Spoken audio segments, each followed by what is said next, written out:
Bachelor Nation, PLL Nation, after 11 weeks, including last week's tell-all, welcome to the final edition of Roses and Rosewood, our special series here on the Thrift Store Rundown that brings home the Bachelor and Pretty Little Liars, as always, on a budget.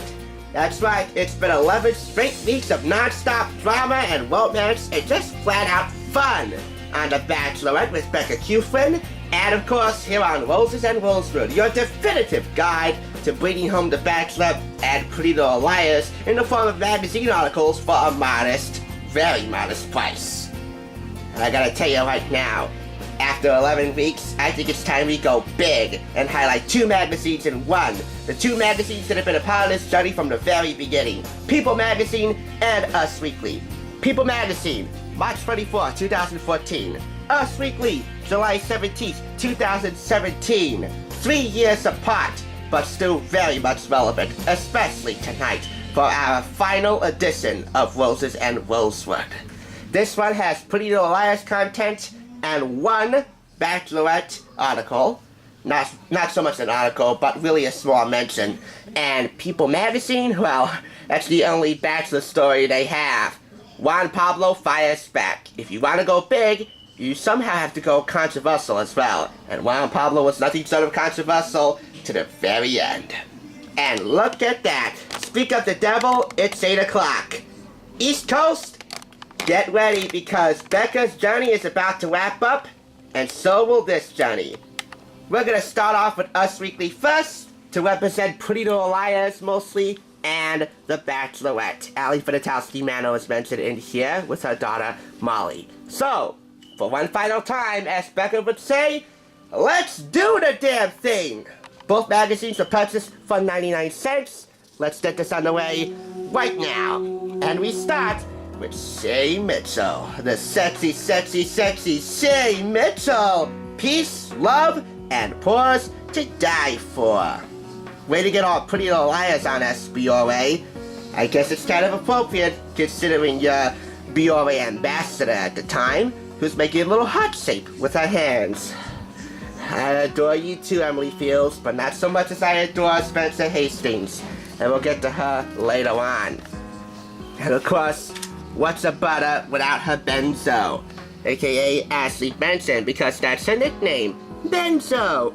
In New York City, June 31st, attending eBay's Fill Your Cart with Color event, wearing a denim jean jacket, black pants, and very simplistic, very fun, very chic.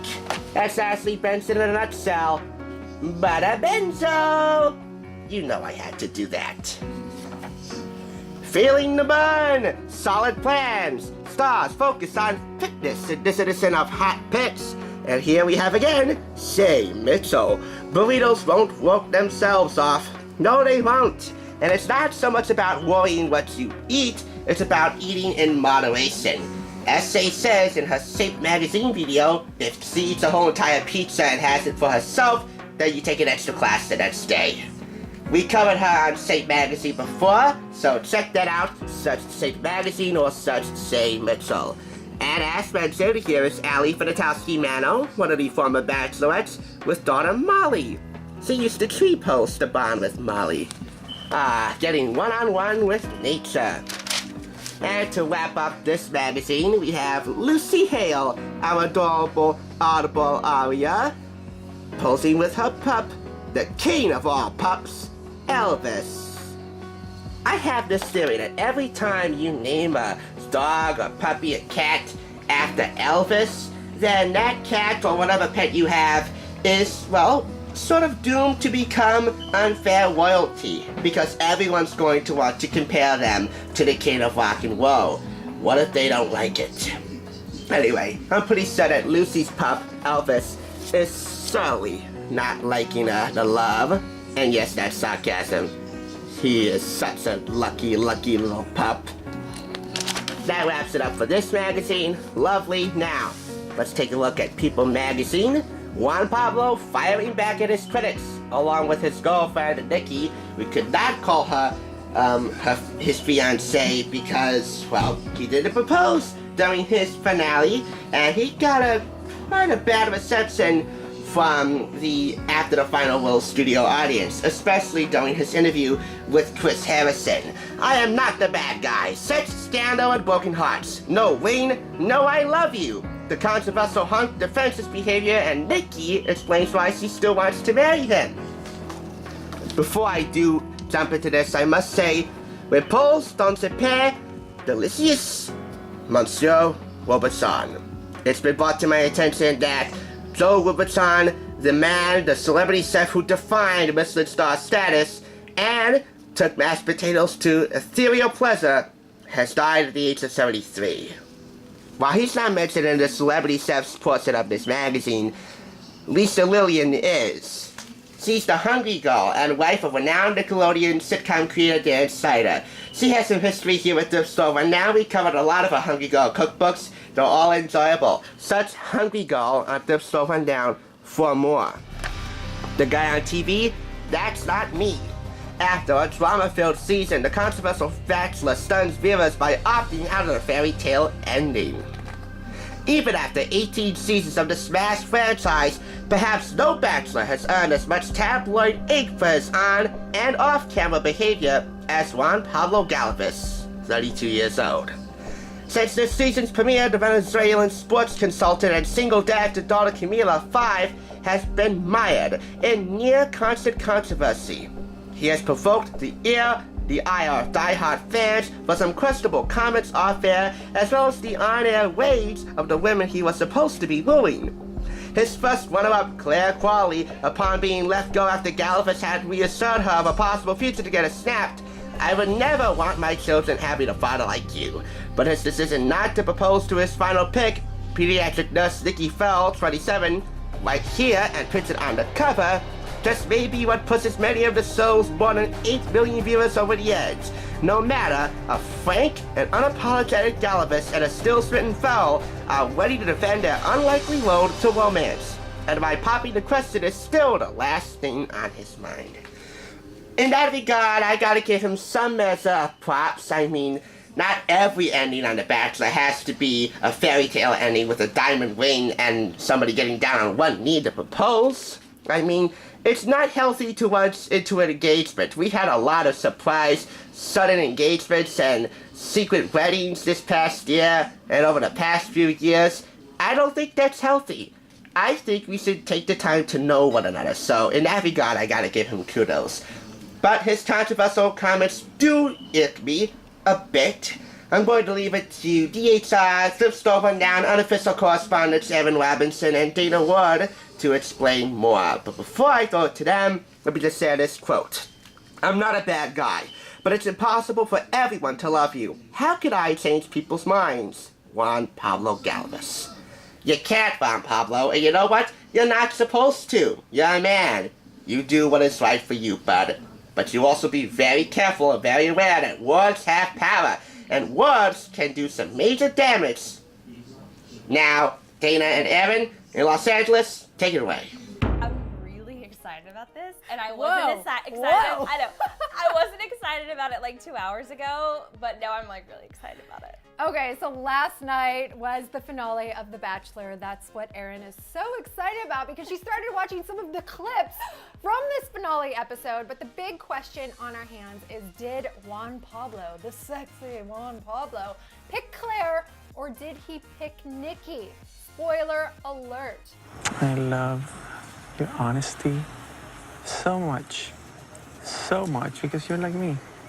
Very honest. Yeah. Very honest. I have a ring here in my pocket. And I'm not gonna use it. Don't get cranky now if you're hot. No. Trust me, I'm hot too. Don't get cranky. No, right now. No. Later. Yeah. Don't get cranky. Okay. So obviously he chose Nikki. Aww, I hope they're happy together. They seem like they're happy. He did not propose. No. But he did say he really, really likes her a lot. Is that enough? You Is guys, that enough? I watched the after show to this show, and I was screaming in laughter because he's like, I would knock him I'm like, get your finger out of my face. Do not tell me to shush.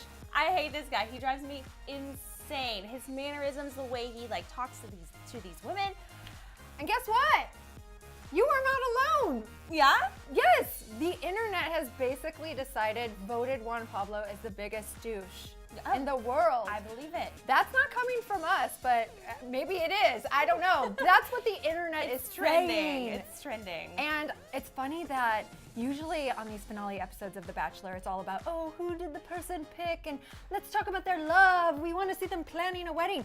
But in this case, this season of The Bachelor, all we're talking about is how douchey Juan Pablo is and what he did to Claire, how he said those explicitly sexual things to her and like made her upset. But it must have been bad she if they're had like her- dating and she got upset about it. He got his comeuppance, is what I like to call it. At the His end, what? His comeuppance. At the end, when he was like, did not choose her, she goes, oh, before I go, let me just tell you something. Tell you what. I thought I knew what kind of man you were. Okay. What you just made me go through. I would never want my children having a father like you. Okay.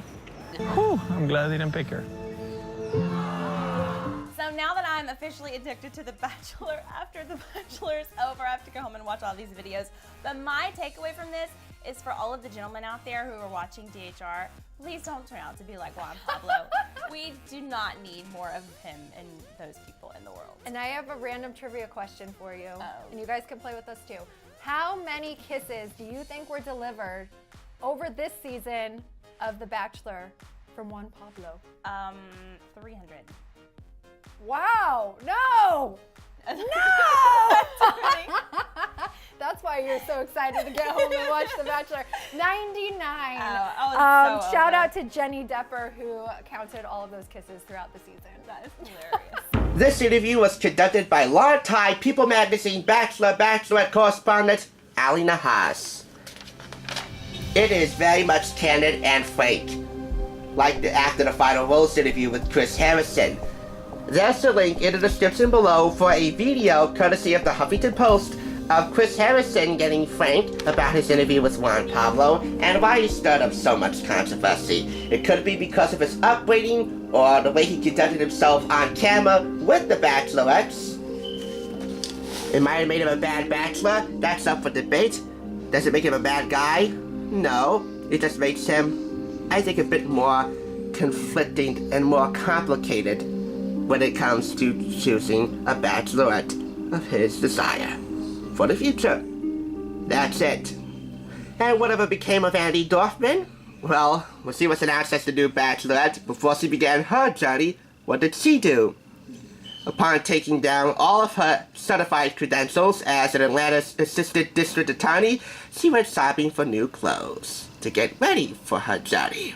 Hey, you gotta start your journey in style, right? In The Bachelor, to be successful, you really have to let go.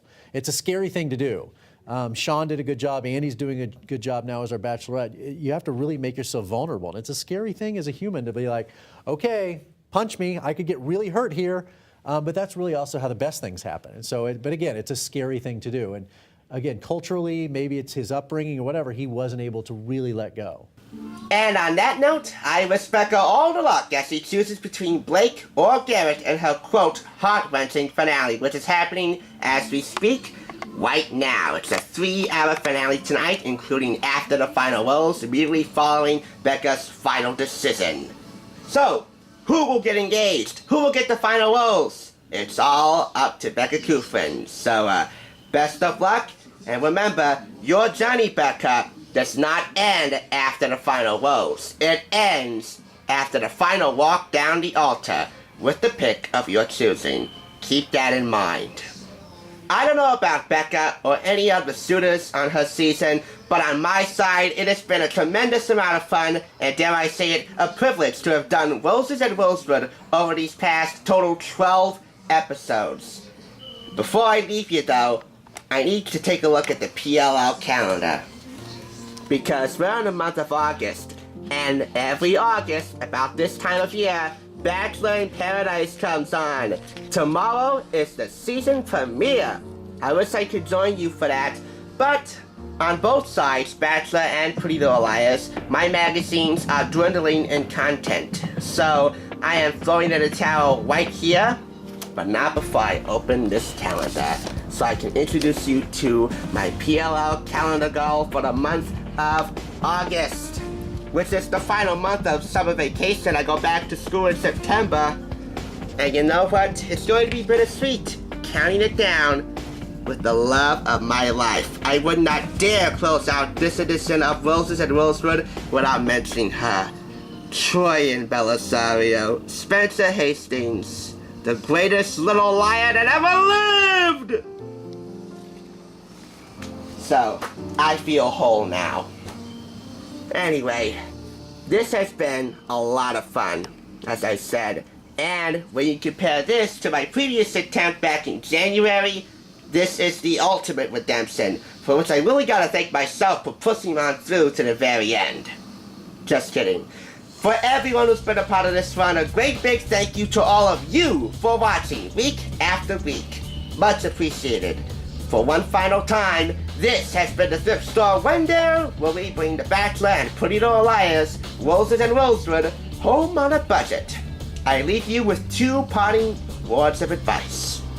Bachelor Nation, don't forget to stop and smell the roses. And my fellow little liars, 2 can keep a secret if one of them is dead. Enjoy Becca's finale tonight, and I will see you in paradise, hopefully in the very near future.